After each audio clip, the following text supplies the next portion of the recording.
ನಮಸ್ಕಾರ ಎಲ್ಲರಿಗೂ ಹೇಗಿದ್ದೀರಾ? ನಾನಿವತ್ತು ನಿಮಗೆ ಅನ್ನಕ್ಕೂ ಸರಿ ಹೋಗಬೇಕು, ಮುದ್ದೆಗೂ ಸರಿ ಹೋಗಬೇಕು, ಹಾಗೆ ಚಪಾತಿ ರೊಟ್ಟಿಗೂ ಸರಿ ಹೋಗಬೇಕು ಅಂಥದ್ದೊಂದು ಸಾರು ತೋರ್ಸೋಕ್ಕೆ ಅಂತ ಬಂದಿದ್ದೀನಿ. ರುಚಿ ಅಂತೂ ಅದ್ಭುತವಾಗಿರುತ್ತೆ. ಈಗಾಗಲೇ ನಮ್ಮ ಚಾನಲಲ್ಲಿ ಇಂಥವೇ ಸಾಕಷ್ಟು ಸಾರಿಂದು ವಿಧಾನಗಳಿದ್ದಾವೆ. ಇದು ಹೆಚ್ಚು ಕಡಿಮೆ ಅದೇ ಥರ ಬರುತ್ತೆ, ಆದರೆ ಒಂಚೂರು ವಿಭಿನ್ನವಾಗೈತೆ. ರುಚಿ ಅಂತೂ ಅದ್ಭುತವಾಗಿರುತ್ತೆ. ನೀವು ಒಂದು ಸಲ ಮಾಡ್ಕೊಂಡು ಊಟ ಮಾಡಿ ನೋಡಿ, ನಿಮಗೆ ಗೊತ್ತಾಗುತ್ತೆ ಎಷ್ಟು ಚೆನ್ನಾಗಿತ್ತು ಅಂತೇಳಿ. ನಾನು ಏನೇನು ತೋರಿಸ್ತೀನಿ ಅದೇ ಥರ ಮಾಡಿರಿ. ಇದು ಎಲ್ಲರಿಗೂ ಕೂಡ ಬಹಳ ಅಂತಂದರೆ ಬಹಳ ಸುಲಭ ಆಗುತ್ತೆ. ಯಾಕಂತಂದರೆ ಬೇರೆ ಸಾರುಗಳನ್ನು ನಾವು ಮಾಡಿದಷ್ಟು ತ್ರಾಸು ಇದರಲ್ಲಂತ ಅನಿಸಲ್ಲ. ನಮ್ಮಂಥ ಸೋಂಬೇರಿಗಳಿಗಂತೂ ಇದು ಹೇಳಿ ಮಾಡ್ತಿದ್ದ ಸಾರು ಅಂತಂದ್ರೆ ತಪ್ಪಾಗೋದಿಲ್ಲ. ಹಂಗಂದು ಮಾತ್ರಕ್ಕೆ ಇದೇನು ರುಚಿ ಚೆನ್ನಾಗಿರಲ್ಲ, ಹೆಂಗಿರುತ್ತೆ ಏನಂತ ಅಂದ್ಕೊಳ್ಳೋಕೆ ಹೋಗ್ಬೇಡ್ರಿ.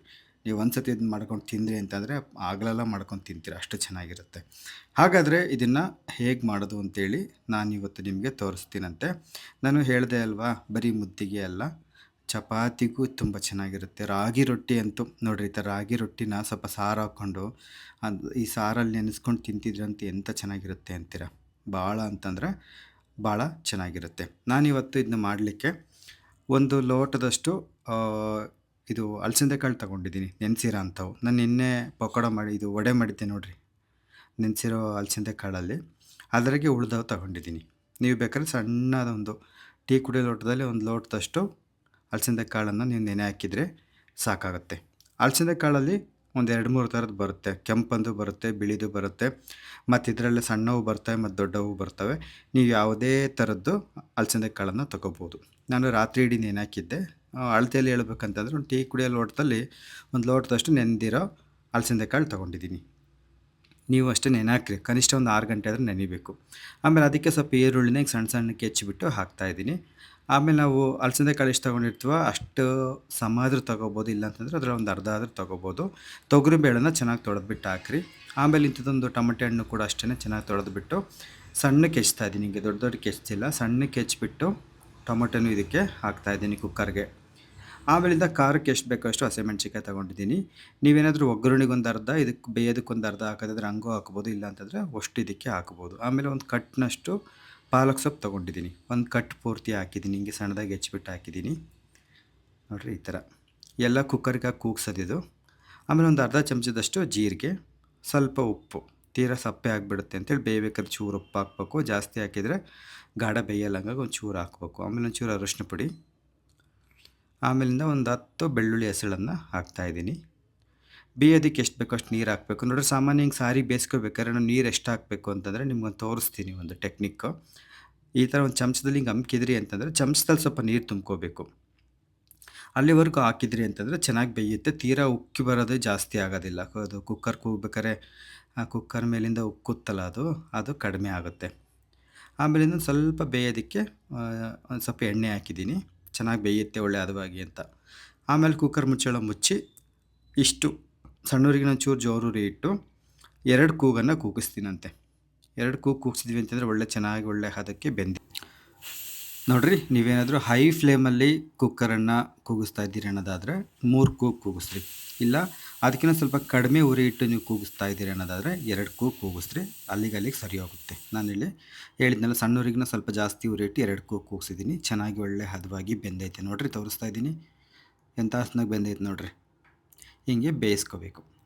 ನಿಮಗೇನಾದರೂ ಸ್ವಲ್ಪ ಗಟ್ಟಿಗೆ ಬೇಕು ಅನ್ನೋದಾದರೆ ಬೇಯಬೇಕಾದ್ರೆ ಕಡಿಮೆ ನೀರು ಹಾಕ್ಕೊಂಡ್ರೆ ಸ್ವಲ್ಪ ಗಟ್ಟಿಗಾಗುತ್ತೆ. ನನಗಿಲ್ಲಿ ನಾನು ಹೆಂಗೆ ಮಾಡ್ತೀನಪ್ಪ ಅಂದರೆ, ಒಂದು ಹೊತ್ತು ಮುದ್ದಿಗೆ ಆಗಬೇಕು, ಒಂದು ಹೊತ್ತು ಅನ್ನಕ್ಕೆ ಆಗಬೇಕು, ಇನ್ನೊಂದು ಹೊತ್ತಿಗೆ ಚಪಾತಿ ರೊಟ್ಟಿಗಳಿಗೂ ಆಗಬೇಕು. ಹಂಗೆ ಮಾಡ್ಕೊಳ್ಳೋದ್ರಿಂದ ನಾನು ಮೊದಲಿಗೆ ಒಂಚೂರು ತೆಳ್ಳಗೆ ಮಾಡ್ಕೋತೀನಂತೆ.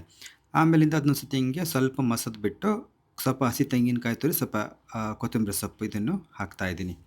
ಜಾಸ್ತಿ ಏನು ಮಸೆಯೋದು ಬೇಡ, ಒಂದು ಚೆನ್ನಾಗಿ ಕರಗಿರ್ತಾವಲ್ಲ ಬೇಳೆ ಎಲ್ಲ, ಒಂಚೂರು ಹಿಂಗೆ ಅದೇ ಚಮಚದಲ್ಲಿ ಹಿಂಗೆ ಒಂದು 2-3 ಸತಿ ಹಿಂಗೆ ತಿರುಗಾಡಿದ್ವಿ ಅಂತಂದರೆ ಅವೇ ಕರಿಕೊಂಡು ಹೋಗ್ತವೆ. ಆಮೇಲಿಂದ ಕಾಯಿ ಮತ್ತು ಕೊತ್ತಂಬರಿ ಸೊಪ್ಪು ಹಾಕಿದ್ಮೇಲೆ ಇನ್ನೊಂದು ಸತಿ ಹಿಂಗೆ ಚೆನ್ನಾಗಿ ಹಿಂಗೆ ಗೂರಾಡಬೇಕು. ಗೂರಾಡೋದು ಅಂತಂದರೆ ತಿರುವಾಡೋದಕ್ಕೆ ನಮ್ಮ ಕಡೆ ಗೂರಾಡೋದು ಅಂತ ಅಂತೀವಂತೆ. ಈಗ ಅದಕ್ಕೆ ಸಣ್ಣ ಚಮಚದಲ್ಲಿ ಒಂದು 2 ಚಮಚದಷ್ಟು ಸಾಂಬಾರು ಪುಡಿ, ಅಂದರೆ ಸಾರಿಗೆ ಅಂತ ಮಾಡಿಸಿಟ್ಕೊಂಡಿರ್ತೀರ ನೋಡಿ, ಅದನ್ನು ಹಾಕಬೇಕು. ಇದನ್ನು ಹಾಕಿದ್ಮೇಲೆ ಅಷ್ಟೇ ಸ್ವಲ್ಪ ಗಂಟು ಪಂಟು ಆಗ್ದಂಗೆ ಹಿಂಗೆ ಚೆನ್ನಾಗಿ ಕಲಿಸ್ಬೇಕಾಗತ್ತೆ. ಕೆಲವರು ಸಾಂಬಾರು ಪುಡಿ ಜೊತೆಗೆ ಖಾರದ ಪುಡಿನೂ ಮಿಕ್ಸ್ ಮಾಡ್ತಿರ್ತಾರೆ, ಅಂದರೆ ಒಣಮೆಣ್ಸಿನ್ಕಾಯಿ ಕೂಡ ಹಾಕಿರ್ತಾರೆ. ಅಂಥವ್ರು ಬೇಯೋದಕ್ಕೆ ಹಸಿಮೆಣ್ಸು ಹಾಕ್ಬೇಕಾದ್ರೆ ಸ್ವಲ್ಪ ಕಡಿಮೆ ಹಾಕ್ಕೊಳ್ರಿ, ನೋಡಿ ಅದನ್ನು ಸರಿದೂಗಿಸ್ಕೊಳ್ರಿ. ಸಾಂಬಾರು ಪುಡಿ ಹಾಕಿದ್ಮೇಲೆ ಇನ್ನೊಂದು ಸತಿ ಚೆನ್ನಾಗಿ ಹಿಂಗೆ ಅದನ್ನೆಲ್ಲ ಗೂರಾಡಬೇಕಾಗುತ್ತೆ ನೋಡಿರಿ. ಈ ಥರ ಇನ್ನು ನಾನೇನು ಸ್ಟವ್ ಹಚ್ಚಿಲ್ಲಿನೂ ಹಿಂಗೆ ಎಲ್ಲ ಇದನ್ನು ಮಾಡ್ಕೊತಾ ಇದ್ದೀನಿ. ಆಮೇಲಿಂದ ಇದಕ್ಕೆ ಏನು ಹಾಕ್ಬೇಕಪ್ಪ ಅಂತಂದರೆ ಸ್ವಲ್ಪ ಹುಣಸೆ ಹುಳಿ ಹಾಕ್ಬೇಕು. ಟಮಟೆ ಹಣ್ಣಾಗ ಏನು ಹುಳಿ ಇದ್ದಾತು ನಮ್ಮಮ್ಮ ಅಂದರೆ ಅದು ನಮಗೆ ಗೊತ್ತಾಗೋದಿಲ್ಲ. ಹಾಗಾಗಿ ಸಾರುಗಳಿಗೆಲ್ಲ ಒಂಚೂರು ಹುಣಸೆ ಹುಳಿ ಹಾಕಲೇಬೇಕು. ಆವಾಗಲೇ ಅದು ರುಚಿ ಚೆನ್ನಾಗಿ ಬರೋದು.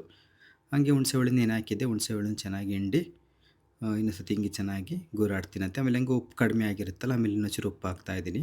ಇಂಥ ಸಾರುಗಳಿಗೆಲ್ಲ ಕಲ್ಲುಪ್ಪನ್ನು ಬಳಸೋದು ಕಲೀರಿ. ಕಲ್ಲುಪ್ಪನ್ನು ಹಾಕೋದ್ರಿಂದ ಸಾರಿನ ರುಚಿನೂ ಚೆನ್ನಾಗಿರುತ್ತೆ, ಆರೋಗ್ಯಕ್ಕೂ ಕೂಡ ಒಳ್ಳೆಯದು ಪುಡಿ ಉಪ್ಪಿಗೆ ಹೋಲಿಸ್ಕೊಂಡ್ರೆ. ಇವಾಗ ಅದನ್ನ ಆ ಕಡೆ ಕೊತ್ತಟಿಗೆ ಇಕ್ಕಿ ಒಂಚೂರು ಒಗ್ಗರಣೆ ಕೊಡ್ತಾಯಿದ್ದೀನಿ. ಒಗ್ಗರಣೆಗೆ ನಾನು ಮತ್ತೆ ಈರುಳ್ಳಿ ಹಾಕೋದಿಲ್ಲ. ಸ್ವಲ್ಪ ಸಾಸಿವೆ ಹಾಕ್ತೀನಿ, ಜೀರಿಗೆ ಹಾಕ್ತೀನಿ ಎಣ್ಣೆ ಬಿಸಿ ಆದಮೇಲೆ. ಆಮೇಲಿಂದ ಮತ್ತೆ ಇನ್ನೊಂದು 8-10 ಬೆಳ್ಳುಳ್ಳಿನ ಜಜ್ಜಿ ಹಾಕ್ತಾಯಿದ್ದೀನಿ. ನಿಮಗೆ ಬೇಕು ಅಂತಂದರೆ ಈರುಳ್ಳಿನೂ ಹಾಕ್ಕೋಬೋದು, ಖಾರ ಕಡಿಮೆ ಆಗಿದ್ದರೆ ಇನ್ನೊಂದೆರಡು ಹಸಿಮೆಣ್ಸಿನ್ಕಾಯಿ ಕೂಡ ಹಾಕ್ಕೋಬೋದು.